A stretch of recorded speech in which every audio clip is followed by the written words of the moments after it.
Okay, so next we can discuss how do we actually, in practice, how do we store these Q estimates, the action estimate for any of our given actions. So as we said previously, a sampled average is a good estimation. It's an unbiased estimation. It's the one that is a go-to one. It's one that we commonly use. So at each time step, in order to update our estimation or Q estimation for each one of the actions, we simply sum all of the rewards that we've seen so far for that action and divide that by the number of actions, the number of times that we actually played that action.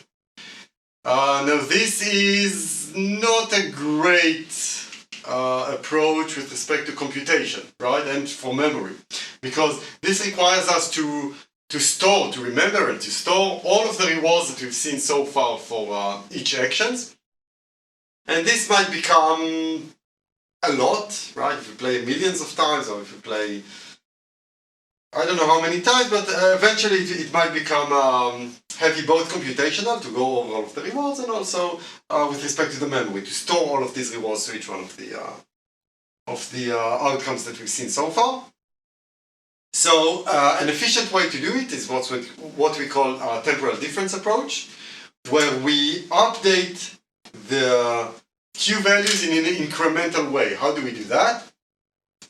So we use the definition of the average rewards we've seen so far, and now we simply break it down and we say that the average reward equals the reward that we saw in the last time step, plus the sum of rewards that we've seen previously. Now you might say, well, this is not very helpful, and you're right, but now we can multiply and divide the sum of the previous rewards that we've seen so far by the number of times we played that action until the previous time step.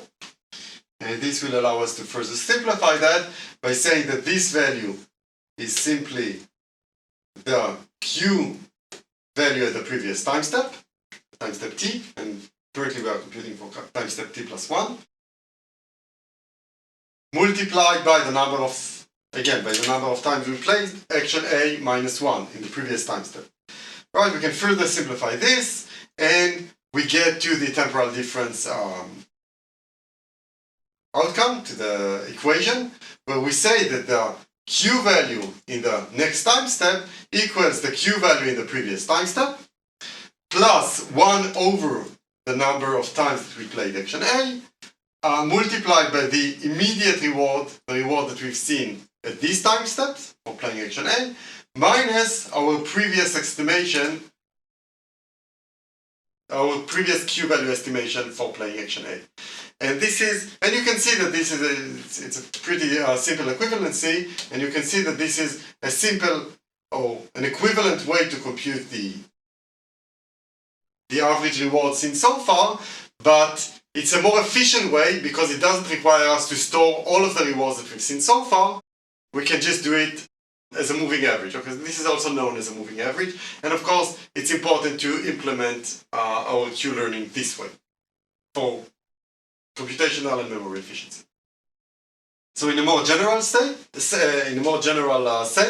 we say that in temporal difference learning or TD learning, the new estimate, the new Q estimate, by the way, it's not necessarily only for Q values, we can also do TD learning for state values, for V estimations, we'll see that later on.